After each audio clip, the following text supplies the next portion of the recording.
Hey guys, it's Deeki and welcome back to my channel.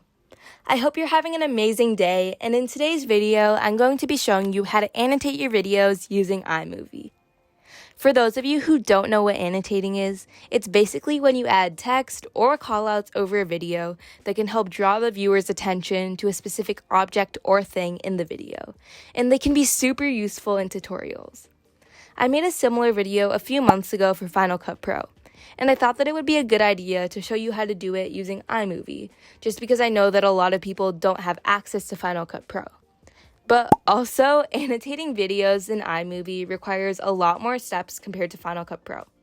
So if you do have access to Final Cut Pro, I definitely suggest that you use that instead. As you already know, we're bringing back my favorite seagull clip, and I have it dragged out into the iMovie editor. This is just a quick preview of what the final product is going to look like.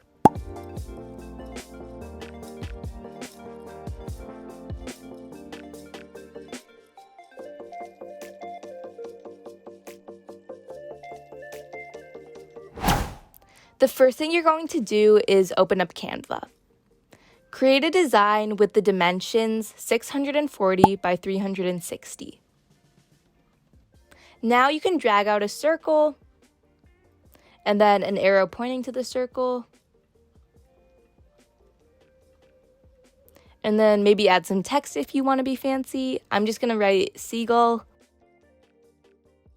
because I'm basic, but you can write whatever you want. And now download this as a PNG. And I have Canva Pro, so I'm going to select transparent background. But if you don't have Canva Pro, don't worry. All you need to do is go to this website called remove.bg and then drag and drop the image that you saved from Canva. And then it should automatically remove the background for you. So once you have a PNG file with the background removed, open iMovie back up and drag and drop it out.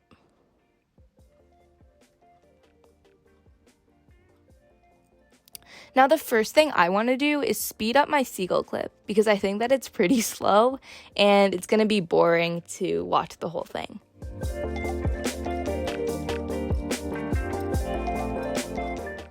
And now I'm going to drag the annotation layer over to fit the entire clip.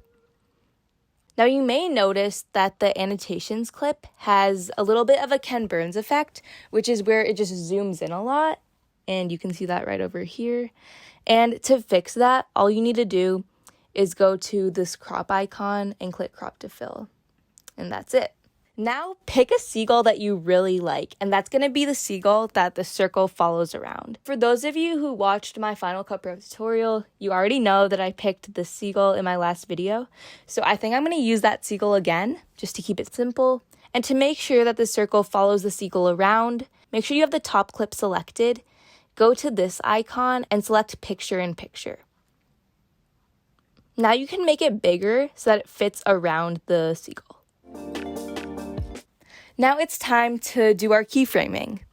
I have a video that goes in depth on keyframing and animating with iMovie. So if you'd like to learn a lot more about this because it's a really cool and easy concept, I suggest that you watch that video before continuing with this tutorial. But all you have to do is select the top clip, select this little diamond button, move your cursor to the next part in the clip where the seagull moves. See, it just moved from here to here, and make sure that the circle fits around it. So just drag it out and repeat this process. So just move the cursor, click the plus icon or the diamond icon, move the circle.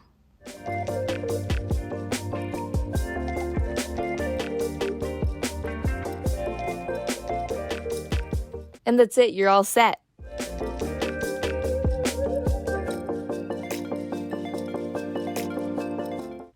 Now, the issue with iMovie, unlike Final Cut Pro, is that there's a limit to the number of layers you can add to a video.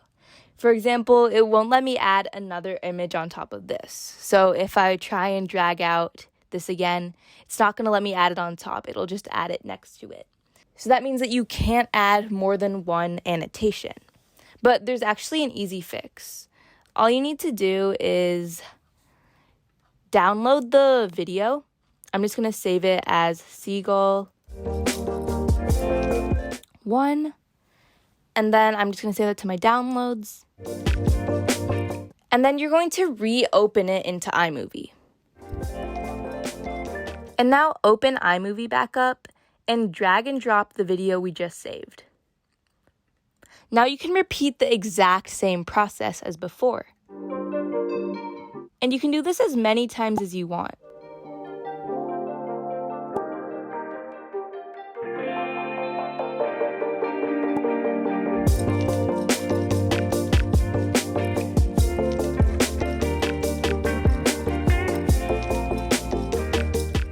And then I'm just going to add a fade to black transition at the end to make it look cleaner. And that's pretty much it. As I mentioned before, annotating and keyframing is a pretty simple concept once you get the hang of it. So I hope that you explore this concept further, and I'd love to see what projects you end up creating. I really hope you enjoyed this video, and if you learned something new, make sure to leave a thumbs up and subscribe. I'll see you guys in the next video. Bye!